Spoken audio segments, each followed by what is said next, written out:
and right into the stretch. Looking back and throws up the middle. Rose is on his way around. Picked up by Otis. Here comes the ready or not. Here comes the boys from the south. Here comes the ready or not. How you like me now? I say, here comes the boom, ready or not. Here comes the boys from the south. Boom, here comes the boom, ready or not. How you like me now? You don't live in Cleveland. You live in Cincinnati. You are watching live to the best damn Cincinnati sports podcast. This side is somewhere. My name is Santori Miles. We got Bengal Dad. We're 6-11. How are we doing? How are we doing? I don't think I could be doing any better for being 6-11. All right. Because it's over. Yes. Mercifully. You're lagging already. I think you're lagging. You're lagging. You're lagging. Oh, my God.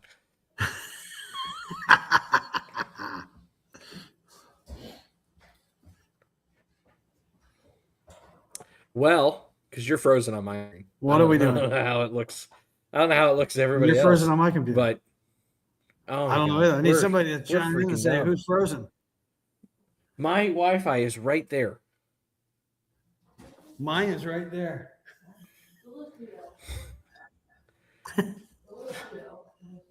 We suck. I'm on Well, 5G. Wi-Fi does. We're good Yeah, right now, though. whatever. I'm smooth. You're smooth. Okay. It's taking us a minute to get back to it. All Yeah. right. Well, 6-11. We haven't been doing the show for a while because I've been working on some things at work. You, congratulations, have retired. Yes. You've been doing some home projects. You're retired. You were finishing up your career. I was working on some things to get mine rocking and rolling. But now everything's cleared up. Circle of life.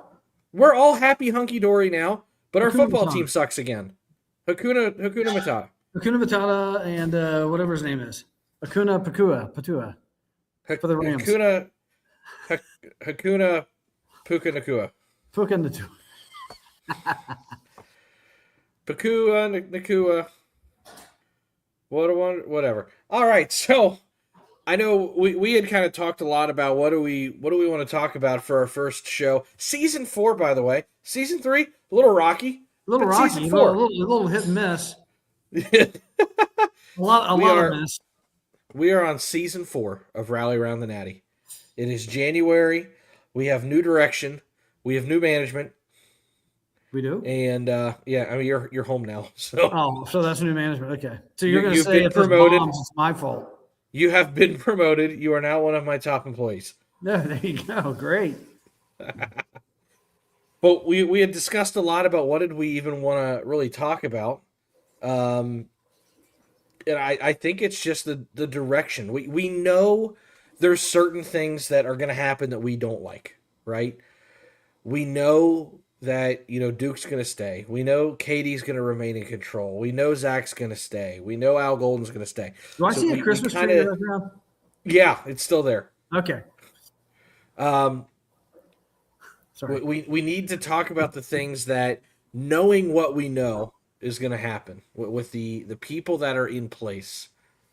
What are things that you would like to see happen, or what are your have-tos? What can we absolutely, or what do we absolutely need to have moving forward?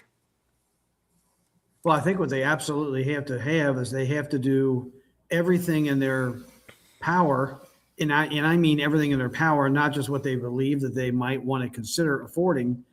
They need to get that defensive line as fortified as it can possibly be.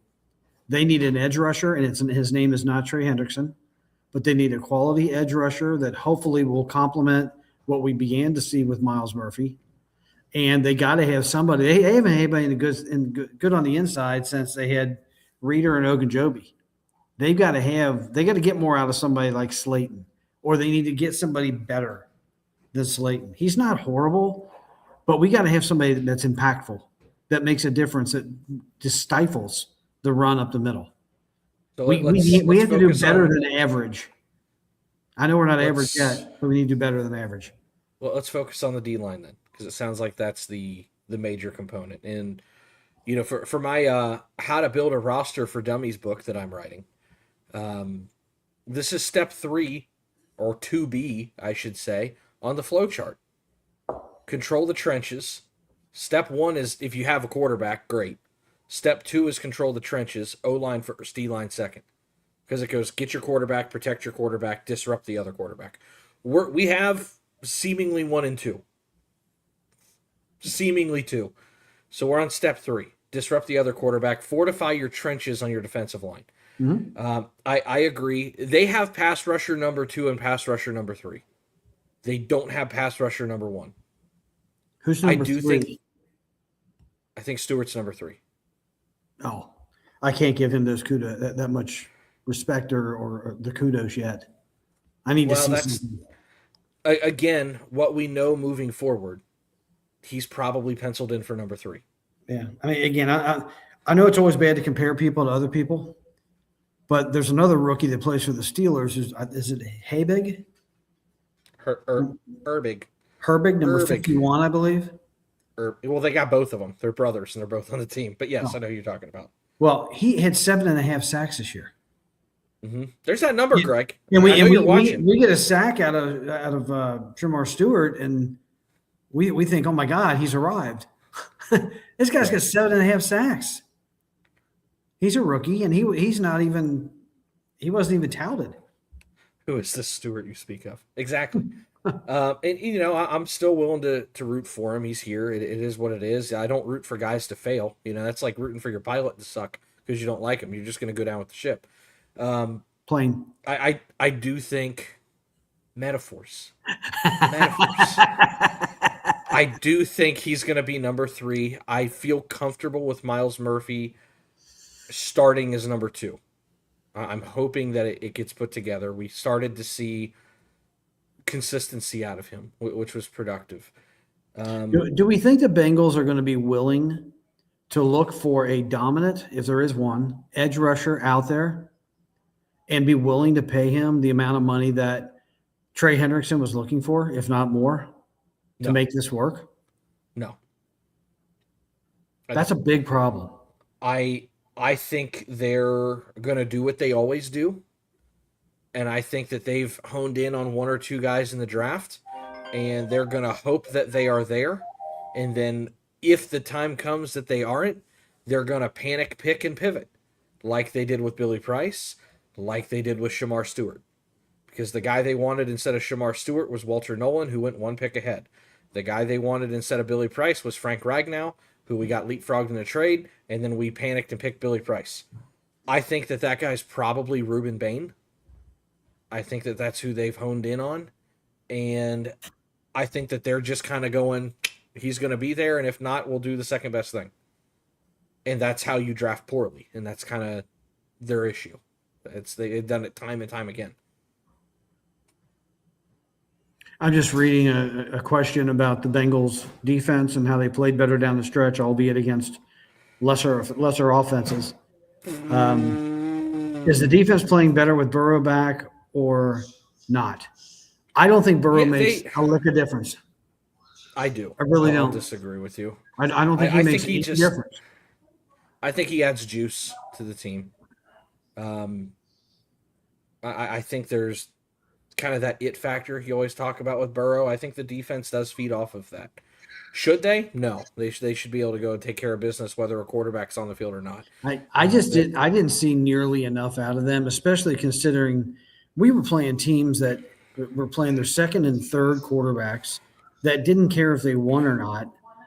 And the way they played against Cleveland on defense, I know they gave up 2 field goals. I get that. I know there was a pick 6 and a fumble 6, but again, like we always talk about, when the chips are down, when they have fold to have like a it, lawn chair. yes, they let Stewart or Sanders. They let him go 40 or 45 yards. They had him in a 3rd and 10. They didn't get aggressive and try to blitz him until he was already across the 50, and all they needed was like 12 more yards to get in the field goal range. It's the same old thing. Their mentality about trying to win is not correct. They either hire the wrong coaches, or the coaches that they hire are just scared. Anybody can lose 11 games in the NFL. You don't have to be bold and brave and daring to lose 11.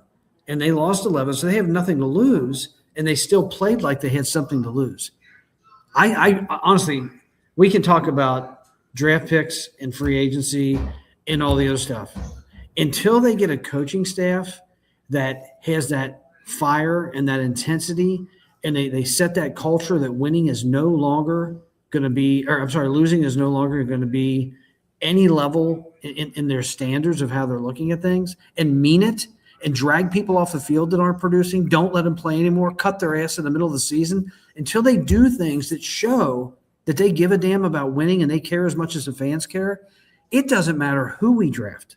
It doesn't matter what free agency we pick up, because they're going to come here and realize this team isn't serious. And if we're not serious, you're never going to get the best out of people. That's the problem. I know that's going a totally different direction of what we can do. I've got nothing to add. I mean, we have to do all the right things and hope. That's the problem, is the Bengals are just hoping. Duke Tobin is just hoping. But again, when we were looking at what these head coaches are making, I was blown away by that, because I never really looked that deeply into it. And Zach Taylor's making $4 to $4.5 million a year, and the top end coaches are making about 4 times what he's making. That's ridiculous. That is absolutely ridiculous. Tomlin was on the books for $50 million over the next 2. I mean, what the hell are we doing? And the problem is that money doesn't come out of the TV money. It doesn't come out of the salary cap that you have to spend a certain percentage of it.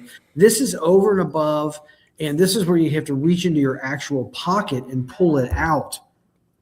And if you're somebody like Mike Brown, I don't think he wants anybody that's going to challenge him. That's a problem. Again, I never ran a football team. I never shied away from people that were going to challenge me, because it makes the dealership better. It made the store better. It made the company better, because I don't have all the answers. I want somebody to say, Dan, that was a stupid idea. And I'm okay with that. That's the problem with the Bengals.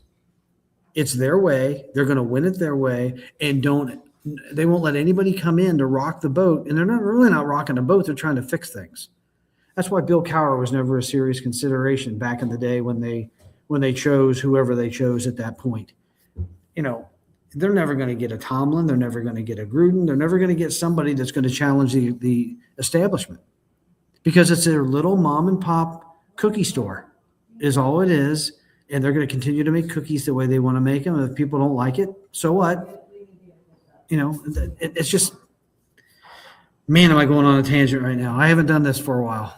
What are we doing moving forward? Well, again, we said we need to fix the D-line. Well, they need to do all those things, but as soon as I say that, you go, well, they're going to go the cheap route. They're going to do this and this and this and this and this. I don't know. I don't. I have these fleeting thoughts that I kind of wish the team would leave town. I can't help it. To circle back to your original question, no, I don't think they're going to drop money on a defensive end free agent.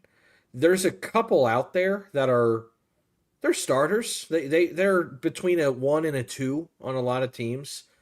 There's the Joey Bosa's that are going to be out there that probably aren't going to break the bank like a Max Crosby will. But I mean, that's an option. But I think what they typically do is they're going to think that they can get one in the draft. And I think that what in the hell tells them that? Their history? I mean, think about it. I think you were almost still in high school when they drafted a good defensive player.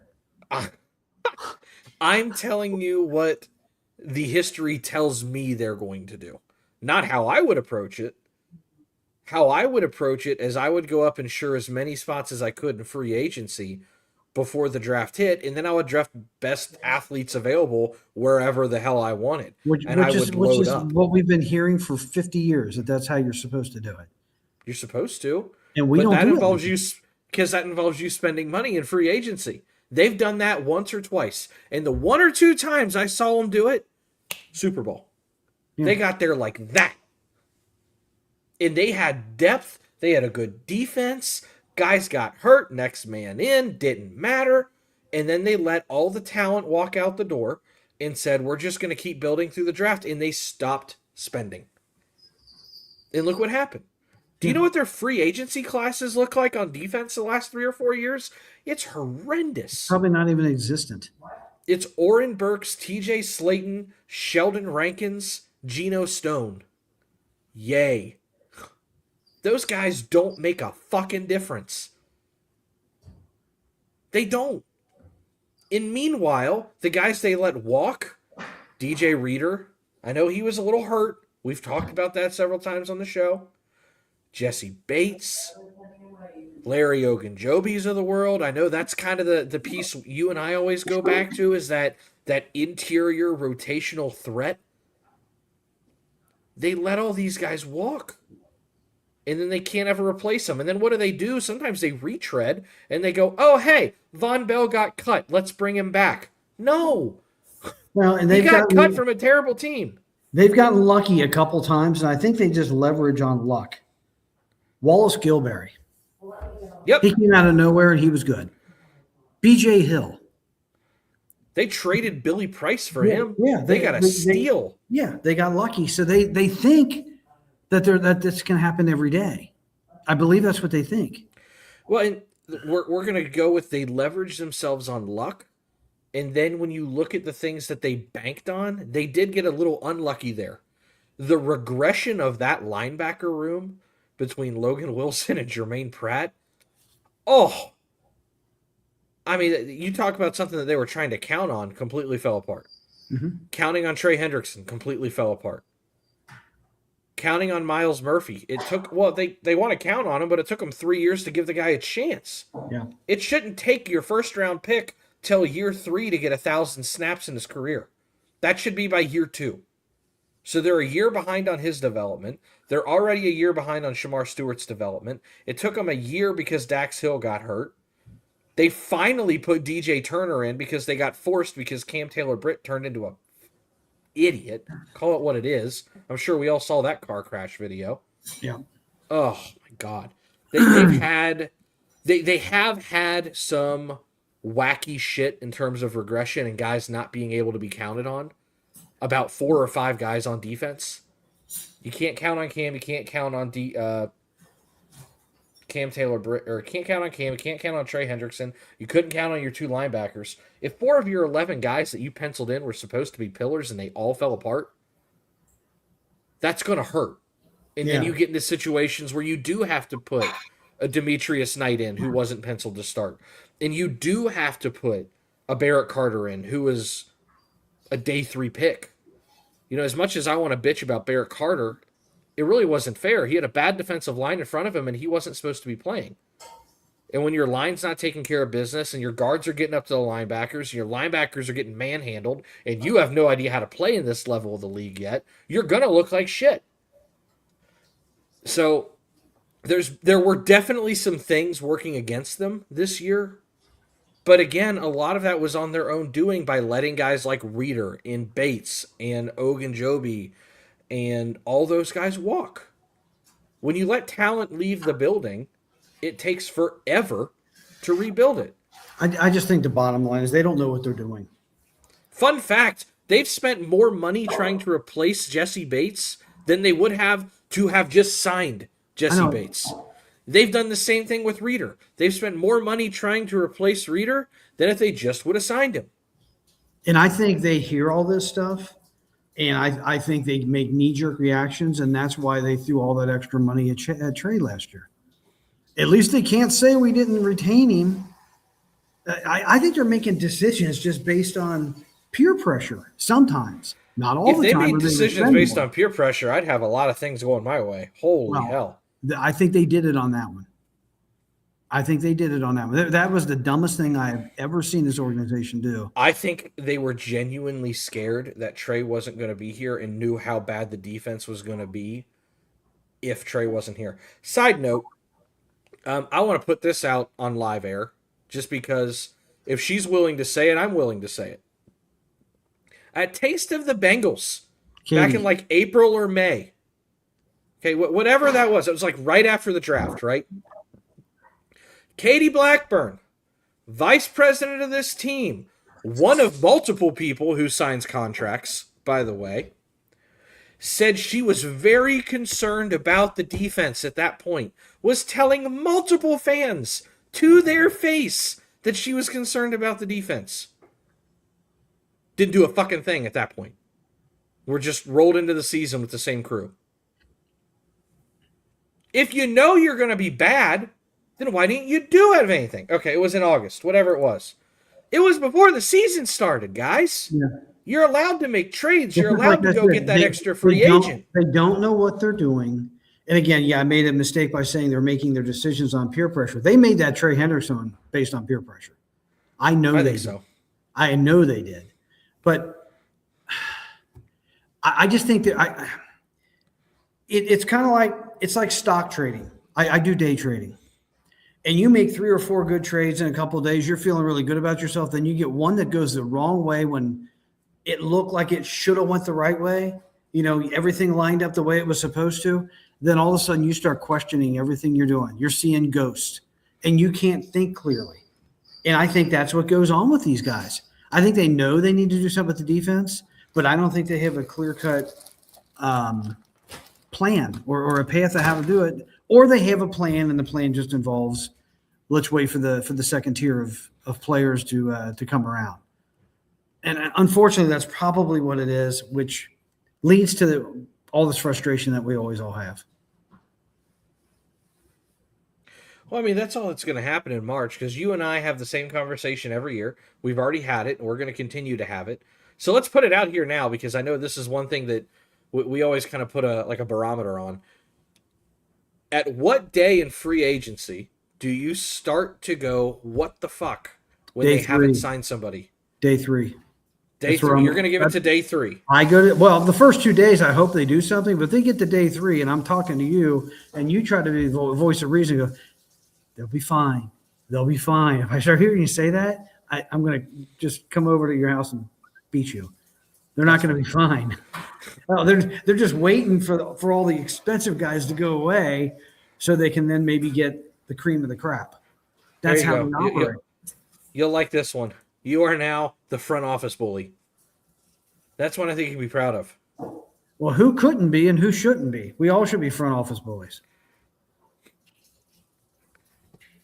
So I think we've hammered home that defensive line needs to be a have to moving forward. It absolutely has to be a have to. Okay. We wanted 3. What's number 2? Number 2 have to? Yeah, I know. I got mine. You just start with yours and let me think of really where I want to put mine. Linebacker. They got to get a veteran in there because, again, another guy they tried to count on because they went out and signed him was Oren Burks, and he did terrible. I mean, his regression was awful. So I've got Oren Burks, who I can't count on, Demetrius Knight, who some flashes here and there, but he's an aging rookie, and Barrett Carter, who I think eventually will be a good ball player, but he's pretty terrible right now. He did clean some things, and that's one thing. The defense did clean a lot of, we'll call them procedural errors up over the course of the year, but they're still not starting quality players. They're just not. They've got to get 2 linebackers in there. They minimum have to 1. I would love 2, but they have to get 1. I would probably agree with that. I think they need to go find themselves a solid, dependable leading type of an individual for a linebacker, kind of like when they got Tahani Jones many years ago. Yeah, that would make sense. So they need to get somebody like that that's maybe a 4 to 6 year veteran that is just a lunch pail kind of guy that's going to make the tackle when it's there, that's going to be able to read and put people in the right position. And I think you'll see that combined with the full year of experience under fire that both Carter and Knight had, I think you would see that get a little bit better. But somebody damn sure better teach these guys how to tackle. Because I don't care if you're in the right spot. If you take the wrong angle because you don't really want to – you want to make a business decision, I think that's what half the wrong angles are.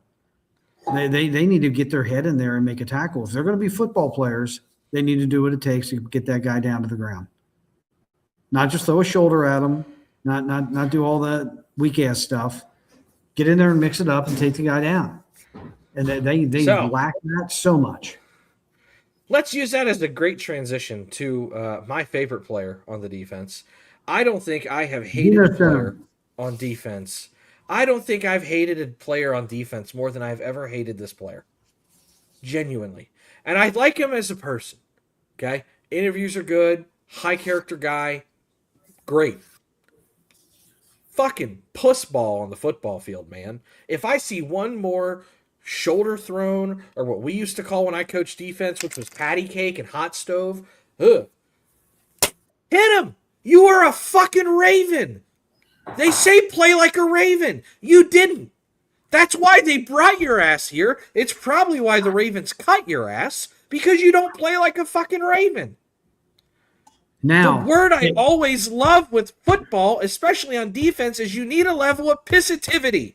He's got none of it. There's not one level of fire on the defense. You got a bunch of soft-ass pansy boys running around out there who are afraid to drive their shoulder through someone's fucking chest and bury them in the ground. What happened to the days of the U where you would just break a motherfucker in half? That's what I used to love and why I coached defense. You could let your aggression out. Don't you think that's the problem with our coaching staff?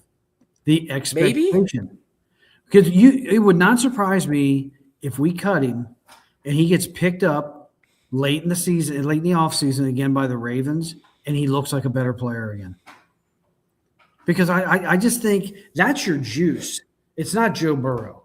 Your juice comes from your coaches. It comes from the expectation. It comes from what happens between Monday and Saturday.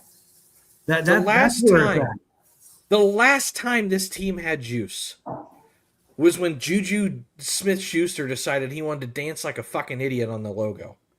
And they took exception to it. That's the last time. It's been a decade since the last time this defense fucking cared.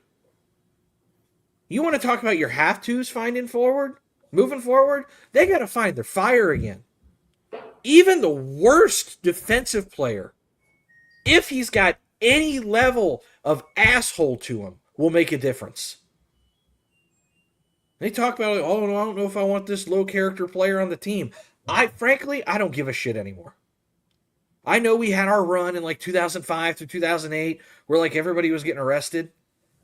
I don't want people to get arrested. Don't get me wrong. But if we're avoiding football players because we think they might be a jerk, I don't give a damn.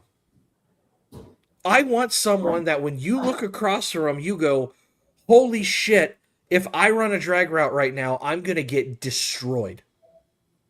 If you're lining up as a slot receiver, if you're Zay Flowers and you're looking across the middle of the field and you see fucking Barrett Carter, I'm not afraid if he's pissed off because he can't square you up.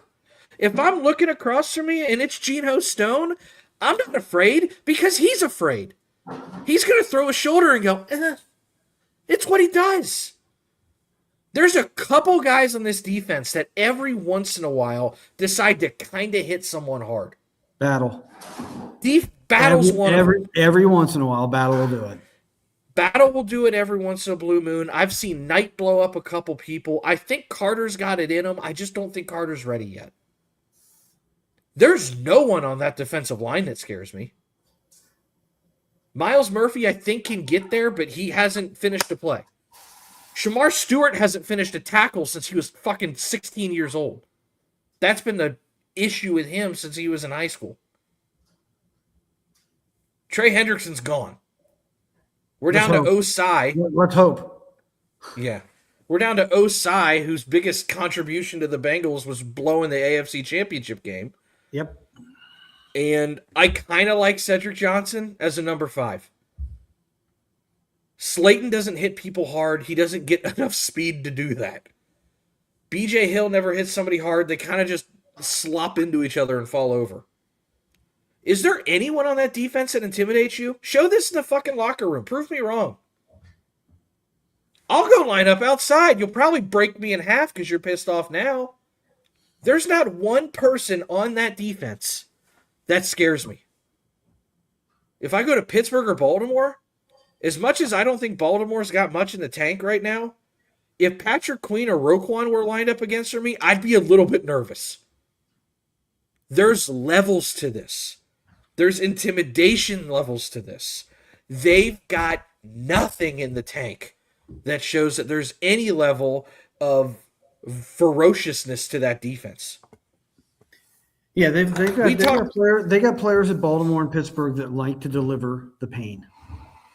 And we don't have that. Pain is not even a thing I think that crosses our mind other than we might get hurt. I don't think they think about delivering it. There's no tone setter on that defense. There's not one person that I trust to set a tone. Not one. Just once, I want to be able to jump out of my seat and go, boom! It doesn't happen. It doesn't. I go, shit, he missed him. I see guys flopping on the deck like a fish. I think I put it out there earlier this year, and I said it with venom in my heart, but it's true. Geno Stone couldn't square up a fucking stop sign. He'd find a way to miss it. Hey, I thought we were going to be trying to be positive on this show. We got guys that would miss if they tried. We got guys that would miss if they tried to punch themselves in a mirror. They'd find a way to miss themselves in a mirror. There's no aggression. That's got to start at the coaching level. Jamar Chase had more tackles than half of our defense. He knows what he's doing. He don't even practice it and he doesn't miss a tackle.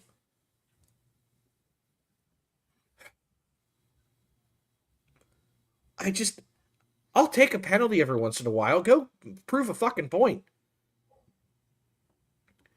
If teams aren't afraid to go at a certain player, then they're going to keep doing it.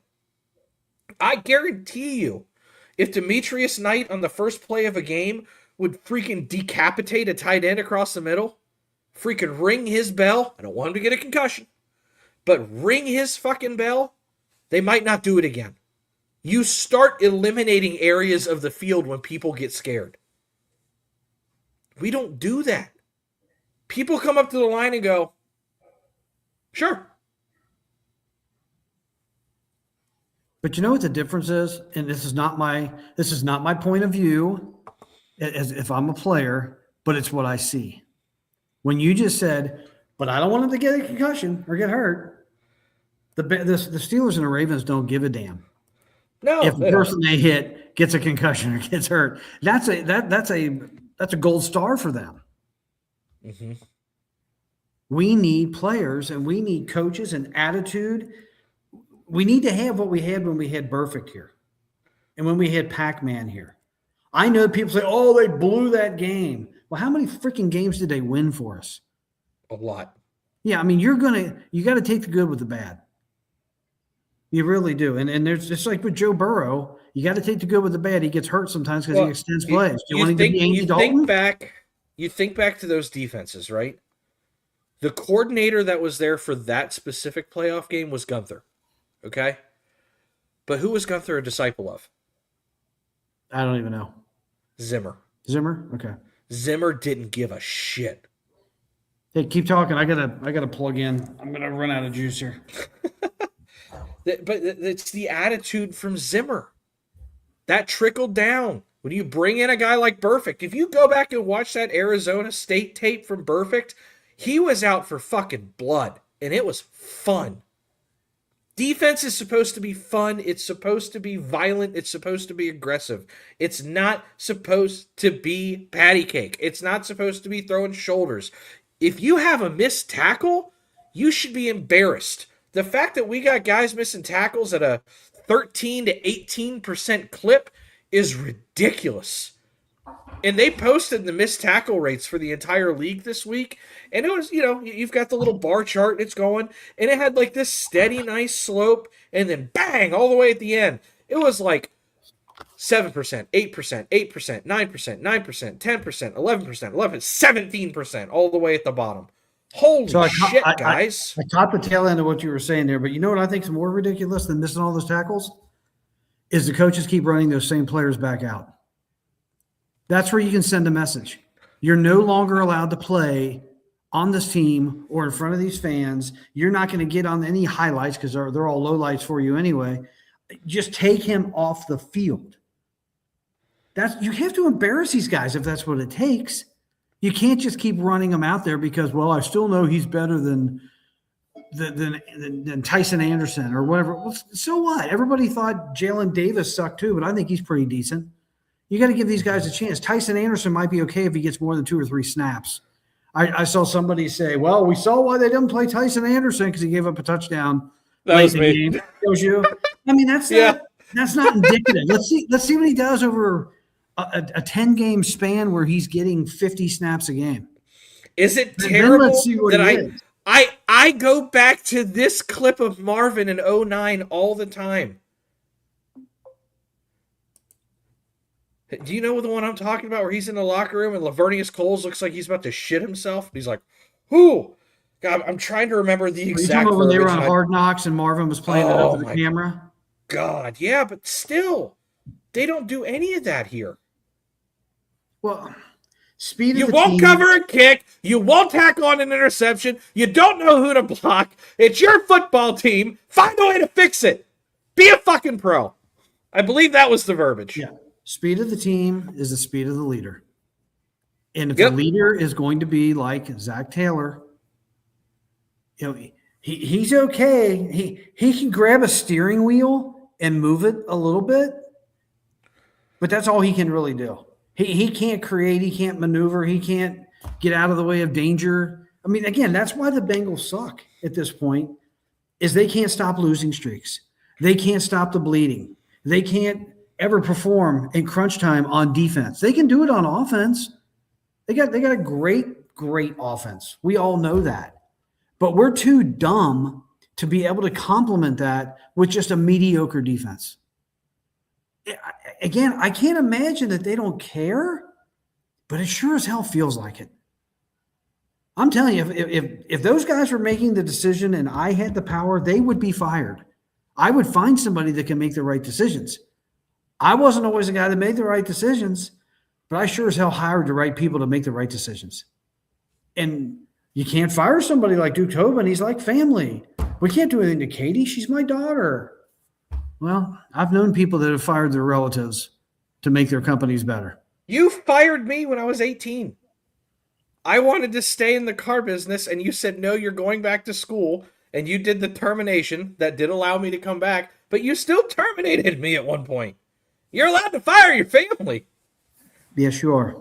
I've been fired from one job in my life, and you fired me. It's allowed to happen.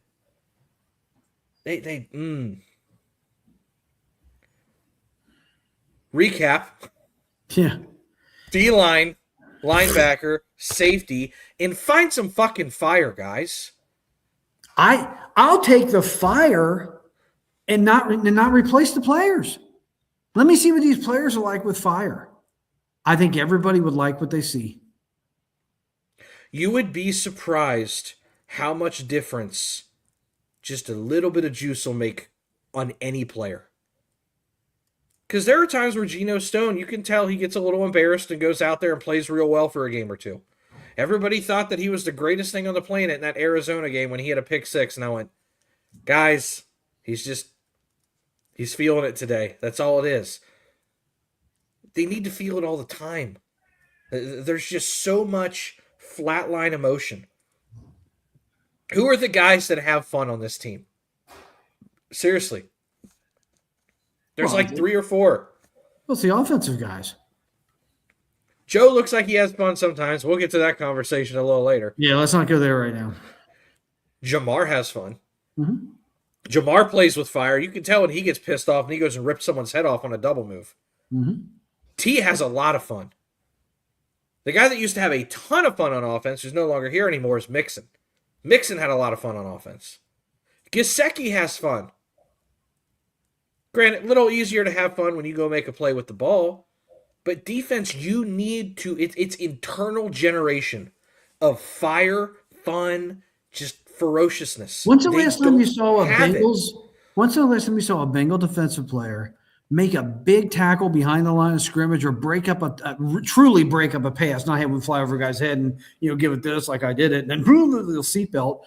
I'm talking about detonating somebody, and then they stand up and they're like walking toward the other side of the field and they're flexing. You know those guys that do that when they really make a hit and they're proud of themselves. You never see a Bengal do that. Nope. They don't. They're not inspired. They are not inspired. My guess is part of that is Zach. Then get him the hell out of here. Because emotion, like you said, the heartbeat of the team is at the top. Zach Taylor is like David Bell. Nobody's going to run through a wall of fire for that guy. It just can't happen. I don't care if they went to the Super Bowl when they had Zach Taylor. He wasn't the reason. Nope. We all know that. He was not the reason. Because if he was the reason, it'd still be happening. Coaches don't forget how to coach. It's not like they're an aging player that loses a step or two and they can't really perform anymore. He never knew how to coach.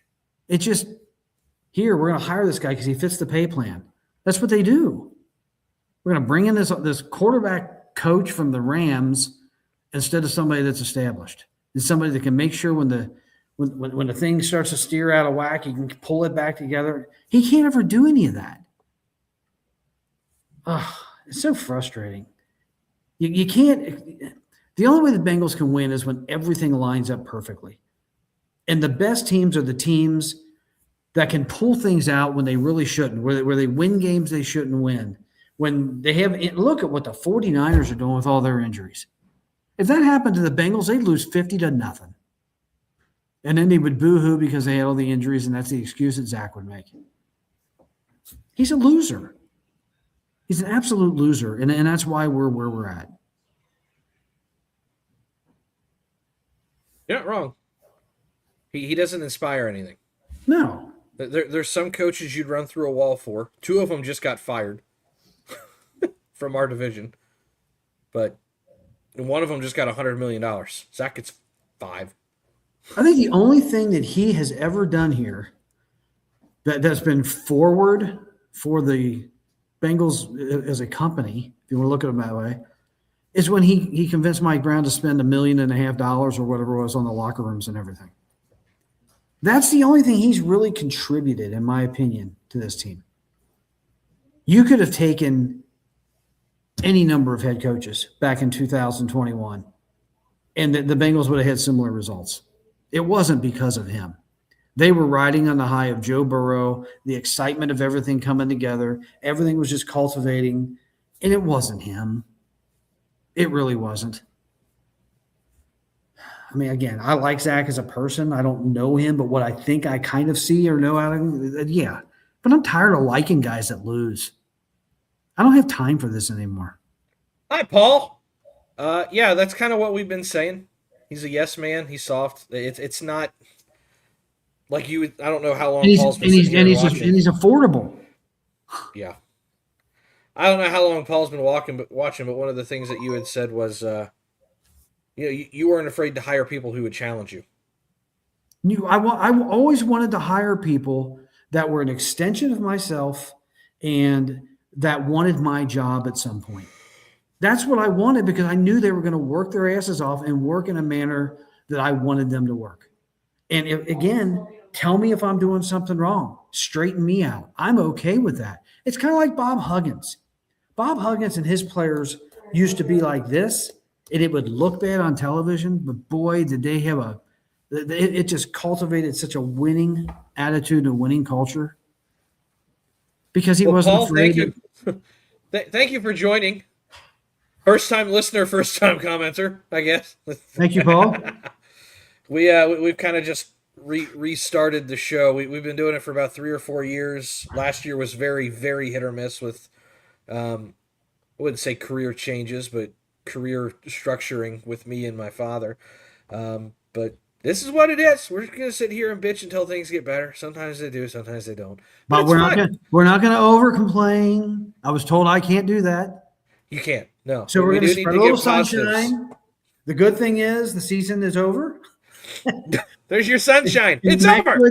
the next good thing is, come September, we're all 0-0 again. We're so gonna for that be all first week in September, we are running even with the pack. and I will give some of the new folks listening a little bit of heads up. I'm an off-season junkie. I love the draft. I love free agency. I love contract. I love roster building, which means it's a terrible time for me as a Bengals fan. But those are the things that I like. My father despises it with a burning passion. Because we never do anything. Your favorite time of the offseason is what? The schedule release. The schedule release. That is your Christmas day. I like to see when we are playing these games, and if now obviously we're not going to get too many national games now because we've just been so blah the last 2 or 3 years, and I don't think they want to give us a lot of games, frankly, because they don't know if Burrow's going to play. He gets hurt so often; it's a crapshoot for them. If they're going to put the Bengals on something, it's going to be very early in the season where they have a real fighter's chance of that he's going to actually be in that game. Mm-hmm. But no, I enjoy that. I like the schedule release. The draft, I mean, I don't know. We just never do anything splashy. We're always taking. I mean, all I ever hear is bitching about the draft. That why did we take that guy? I'm thinking I stayed up and watched 3 hours just to hear everybody bitch about who we took. I don't want to stay up for that. Paul has been a Bengals fan since '88. He lost faith in them in '91 when everybody else did, when Mike Brown took over. I've never had the faith in Mike Brown Bengals. They will never get better to the point where they will be consistently competitive. Yep, you're not wrong. And we've got about 35 years worth of data to support that at this point. Absolutely. So, and he, believe me, he's not going to turn it around in whatever time he's got left. Yeah. That That's the other Tiger thing. is not changing its stride. Not trying to be a morbid asshole here, but we're at minute 47, and we'll end with this. If you were like 92 or whatever he is, wouldn't you want to win before it's too late? Are you asking me? Yeah. Well, yeah, I would. I'd be doing everything in my power. I want to win before it's too early. I want to win all the time. But he doesn't care. All these people that act like they know who he is and that he really cares, that is bullshit. And I will tell you that to your face. That man does not care about winning. He doesn't know how to win. And anybody that wants to win, but on their own terms, doesn't want to win. When you have to put a condition on how you're going to win, you don't want to win. I don't care how it happens. I don't care if a fan runs out of the stands and takes the ball out of Brett Favre's hand in the final minute of the game. We fucking won that game. That's all I remember. We won the game. That was a great day. But Mike Brown's not like that. No, he's not. I mean, they're never going to show him in his luxury box, even with a frown. He's just going to be watching the game. It wouldn't matter what happened. If there was a nuclear holocaust that happened during the game, he would be so stoic. And I just don't get it. There's no emotion in that guy. How can you expect that guy to hire somebody that's going to have the fire and brimstone? Meanwhile, you got the Ravens owner who put one of my favorite interviews out in a long time. He was kind of a jackass, but it was still fun to watch. Oh, did you see the quote he made about Harbaugh? What was that? They had a reporter ask Steve Biscotti, the Ravens owner, because you talk about an owner that's never, ever in front of the media, less than Mike Brown. He's made like 2 public appearances in 7 years. They had asked him, if Loop makes that kick, is Harbaugh still your coach? And he goes, for at least one more week. Or it was just for a week. He's going to keep going until he loses at that point. Mike Brown would have never said anything like that. No. We're just stuck with a terrible owner in both of our major sports. We're stuck with terrible ownership. Yeah, Paul, this is also a Reds podcast in baseball season, so you're ready for that. Yeah. My God, if we did that every night, I think I'd cancel the podcast after that I don't week. know how Tracy and Nick Kirby do it every single night, because they'll post their reaction. There'll be a home run in the 8th inning that just drives a freaking dagger through their heart, and you just watch Nick Kirby's face. So he's sitting here going, "Here it comes. Here's the pitch."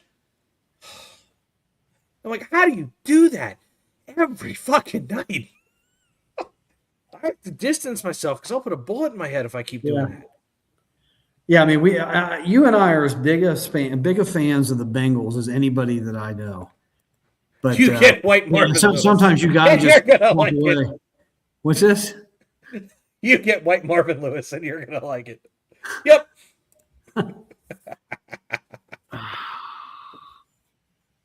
At least Marvin had a defense.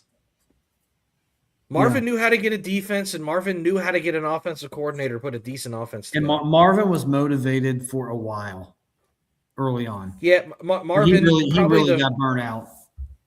Probably the final 4 or 5 years, he was like, ugh. Yeah. I had issues with Marvin strictly because they never seemed to show up in prime time. But if we have to truly look at Zach and Marvin in a vacuum and tell me who's the better coach, it's not particularly close. Marvin was a football coach. Marvin just got burnt out. And Marvin was never blessed with a Joe Burrow. He was blessed with a quarterback who quit on him. Yeah. And then he did a shit ton of damage with Andy Dalton. But he was never blessed with a Burrow. He had a Jamar. I'll give him that he had prime Chad Johnson, which is as good as anybody. You know, he had A.J. Green, which was, until he got hurt, as good as anybody. We've always had a receiver. And he always had a good pass rush. He always had a good defensive line. His linebackers always knew where they were supposed to be. The corners were always good. I never had to worry about defense, and I never had to worry about the offensive line with Marvin. Last couple of years, the offensive line started to go. But again, I think Marvin was kind of checking out at that point. Yeah, I'm just thinking of some of these random thoughts that are just popping in my head just from the last month because we haven't done a show in a while. Marvin also did the boob scratch. He jiggled and go. One of my best friends, if not my best friend, he wants Mike wants the Bengals to win so bad. He lives up in Chicago and he can't stand what's going on up there right now because he's surrounded by all of it. But he tries to put in terms. He tries to logically think through who are the Bengals? What are they? And he said, they're just a pretty team. That's what the Bengals are. Offense, they're a pretty dainty. They have little flashy plays. They're a pretty team, but there's no substance. There's no toughness. There's no ruggedness. There's no grabbing yourself by the balls and winning the game. There's none of that. And I think he's right. I put him in the category of another, like the Chargers. I think the Chargers are kind of a pretty team. Now, they didn't look very pretty the other night, but they got Herbert, and he'll fling the ball around. And when they had Eckler, they were like a flashy, pretty team. But at the end of the day, they never did anything. And I hate the fact that we're in that, but I think that's what the Bengals are. I think they're just one of those kind of fun teams to look at. And we're so happy because we have our fireworks and we have our nice little light show, and it gets the fans all juiced up. But at the end of the day, we don't win. And that's really, really frustrating. They are, even though, what's his name, Duke made the comment that we're not wasting. Somebody asked him the question, do you think you're wasting Joe Burrow's years or Jamar Chase's years? He said, it's the Bengals. Now, I thought when he said that and he paused, I thought, was he being sarcastic that the Bengals, that's just typical Bengals? But he meant this is the Bengals team. This isn't Joe Burrow's team. This isn't Chase Brown or Jamar Chase's team. He is right about that, but that was not the right answer. And I applaud him for saying, we need to win for all 53 guys. But that question was meant because you do have unbelievable talent. And these guys just are not – they're going to get older and older and older, and it's going to be in 10 years, wow, what could have been? And you'll never get that back again. Not that we won't ever have a good quarterback. I mean, we had Ken Anderson. We had Boomer. I mean, we had good MVP quarterbacks before. Yeah, I mean, we've had them before. And we've never really seemed to have much of a problem. We had a gap there for like 10 years, but we typically have pretty good quarterback play. We had Carson Palmer. Andy actually played decently for us. He had a good defense that made him look a little better. But we are wasting this. And it's a shame. Well, it's the same. It's the same thing in a baseball parallel With that Joey the Reds Votto. did to Joey Votto. It's the same thing. They just hitched their wagon. They paid him and hoped that the rest would just kind of materialize instead of just going out and making it fucking happen. Yep. None of these teams ever Paul's not have a on here. master plan to win. We also had Paul Brown. Yep. Yep. Well, we're at 55 minutes. How are we feeling? Good once a week show? I'm good to go once a week. I don't know if anybody else is. Paul Blanton, how you feeling? I know Darth will be here. I know Greg will be here. I know Tyler Bowles will be here. Crip, I was about to say I haven't seen Crypt, and then bang, there he is. Crypt will be here. Stranger probably forgot we existed. hey, Crip, McPherson looked like shit the last 2 weeks. Just letting you know. He did fine for like 95% of the season. Mhm. He did Then really it got good. near the He end, didn't and miss a kick. all you remember is the last thing you see. Now he looks like shit again. He made every kick under 50 yards this year. And he hit a 63-yarder. The only time he struggled was PATs at the end for whatever reason. I don't know what happened there. I don't know. All right. Well, everybody, thank you for watching. We'll be back in a week. That's not a threat. It's a promise. Dad, you are now the front office bully. You have been kicker bully. You have been salmonella bully. You are now front office bully, which I think you will gladly wear that one with pride. Absolutely. I will not be doing a GoFundMe for a banner or anything like that because I don't think that does any good. I thought it was kind of funny that the guy did that, but there will be no banners flying over the stadium for firing Duke, and none of that matters. It really doesn't. I won't have a bag over my head. Well, thank you for joining.